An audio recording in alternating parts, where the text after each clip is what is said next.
আউযু বিল্লাহি মিনাশ শাইতানির রাজিম। বিসমিল্লাহির রহমানির রহিম। কাছে ও দূরে, দেশ ও দেশের বাইরে যারা এই মুহূর্তে আনন্দ টিভির সামনে বসে নেকির সাগর অনুষ্ঠানটি দেখছেন, সকলকে জানাই আন্তরিক মুবারকবাদ। সুপ্রিয় দর্শক শ্রোতা মণ্ডলী, আজ 18ই রমজান। আজকের আমাদের স্টুডিওতে আলোচনা করবার জন্য আমরা আমন্ত্রণ জানিয়ে নিয়ে এসেছি বিশিষ্ট ইসলামী চিন্তাবিদ, হাফেজে কোরআন, মুফতি নাজমুল হাসান রুহানি সাহেবকে। আসসালামু আলাইকুম ওয়া রাহমাতুল্লাহি ওয়া বারাকাতুহু। ওয়া আলাইকুম আসসালাম ওয়া রাহমাতুল্লাহি তাআলা ওয়া বারাকাতুহু। মুহতারাম, আপনি কেমন আছেন? আলহামদুলিল্লাহ, আল্লাহ পাক ভালো রেখেছে। আপনার কেমন আছেন? আলহামদুলিল্লাহ।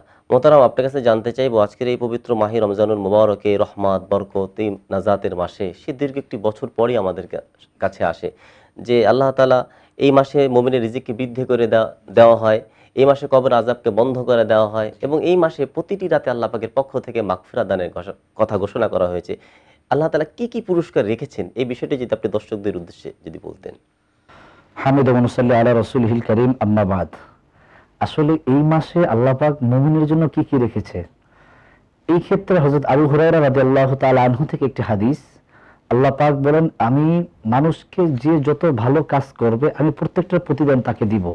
কিন্তু একটি মাত্র প্রতিদান আছে যেটা শুধুমাত্র আমি আল্লাহ নিজে তাকে দিব, আর সেটাই হলো রমজানুল মুবারকের রোজা। আল্লাহ পাক এটা আমাদেরকে এককভাবে দিবে, পিওর ভাবে দিবে, গোপনে দিবে, আড়ালে দিবে, এবং এটার সাথে কারো কোনো সম্পৃক্ত নেই। এটা শুধু আল্লাহ পাকের পক্ষ থেকে আসবে। এবং আপনার হাদিসটি গুলা যত আপনি ঘাটবেন, সামনে দিকে মুসলিম শরীফের হাদিস, তিরমিজি শরীফের হাদিসটা আসছে, রোজাদারের মুখের গন্ধ, মানে দীর্ঘ সময় না খাবার কারণে মুখে যে একটা দুর্গন্ধ আসে, আল্লাহ পাক হাদিসের মধ্যে বলেন তার মুখের এই গন্ধ আমার কাছে মেশকে আম্বরের থেকে আরো বেশি ভালো লাগে। তো এই জন্য রোজাদারকে কি দিবে, পুরাটাই তো আল্লাহ পাক রোজাদারকে দিয়ে দিয়েছে। এখন এই জায়গার মধ্যে একটি বিষয়, রোজার যে গুরুত্বপূর্ণ একটি বিষয়, আমাদের সমাজে অনেকে দেখেছে বিভিন্ন কারণে রোজা ভেঙে ফেলে, দেখেছে সামান্য অল্প কিছু একটা উসিলা দেখে রোজা ভাঙে। এক্ষেত্রে একটি ইম্পর্টেন্ট একটি বিষয়, সেটা হলো কোনো ব্যক্তি যদি রোজা ভাঙে, রোজা ভাঙার সাথে সাথে তার ওই দিন থেকে তার আবার পরবর্তীতে 60টা রোজা রাখতে হবে। আর কেউ যদি এই 59টা রেখে যদি আবার ভেঙে ফেলে, সেই ক্ষেত্রে তাহলে কোনো উপায় নাই, আবার 60টা রাখতে হবে। 58টা, 54টা, ধরেন কি একদম 59টা রাখেও কি ভেঙে ফেললো। কেউ যদি রোজা রাখতে না পারলো, এই বিষয়ে কি টাকা পয়সা দিয়ে বা খাবার এই ক্ষেত্রে বিষয়টা হলো কি, যদি কোনো ব্যক্তি তার অবস্থা যদি এরকম থাকে যে সে রাখার জন্য অপারগ, অথবা সে পৃথিবী থেকে চলে গেছে, তার যারা ওয়ারিস আছে, আওলাদ, তার ক্ষেত্রে কি কাফারা? হ্যাঁ, তাদের জন্য কাফারা হলো 3 জন মিসকিনকে পেট ভরে তাকে খাওয়াই দিতে হবে, 3 জনকে। কতদিন? একদিনে 3 জনকে খাওয়াতে হবে। এটা হলো মাসআলা। তো এই জন্য আসলে কি 3 জনকে 4 জনকে খাওয়ানো যত জায়গায়, আমার নেকের ভাগ আমি আরেকজনকে কেন দিব, আমারটা আমি কাউকে দিব না, অর্থাৎ আমারটা আমি শুধুমাত্র একমাত্র আমি আল্লাহ রাব্বুল আলামিনকে আমি দিব। তো এই জন্য আমার একটি পরামর্শ থাকবে এবং দর্শকদের উদ্দেশ্যে আমার একটা আর্জি থাকবে, আমরা রমজানুল মুবারক, যেহেতু এই রোজার পুরস্কার আল্লাহ স্বয়ং নিজে দেয়, সুতরাং আমরা সকলেই এই রমজানুল মুবারকের রোজাগুলা নিয়মিত রাখার চেষ্টা করি। আল্লাহ পাক আমাদের তৌফিক দান করুন। শুকরিয়া, অসংখ্য ধন্যবাদ মাহতারাম।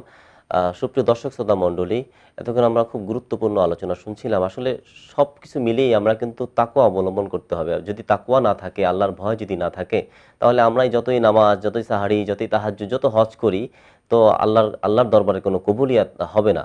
তো এই জন্য রাসূল করিম সাল্লাল্লাহু আলাইহি ওয়াসাল্লাম ১৫০০ বছর আগে সাহাবায়ে কেরামকে লক্ষ্য করে বলেছেন যে, সাহাবীগণ, আত্তাকওয়া হা হুনা, আত্তাকওয়া হা হুনা, আত্তাকওয়া হা হুনা, ফাআশারা ইলা সাদরিহি সালাসা মাররা।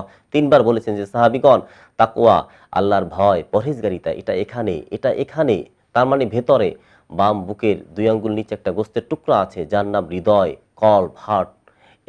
এটা যদি তার ভিতরে থাকে, তাহলে সেই ধারক ব্যক্তির নাম হচ্ছে তাকওয়া। অসংখ্য ধন্যবাদ মহতারাম, কষ্ট করে স্টুডিওতে এসে সময় দিয়েছেন।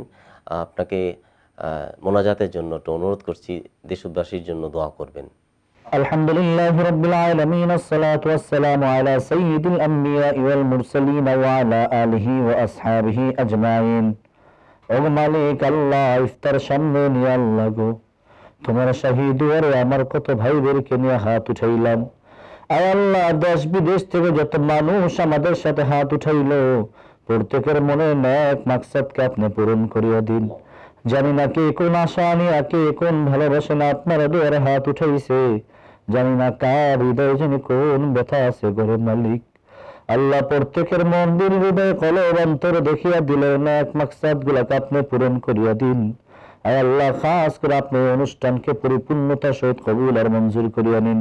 সুবহান রাব্বিকা রাব্বিল ইজ্জাতি আম্মা ইয়াসিফুন ওয়া সালামুন আলাল মুরসালিন ওয়ালহামদুলিল্লাহি রাব্বিল আলামিন।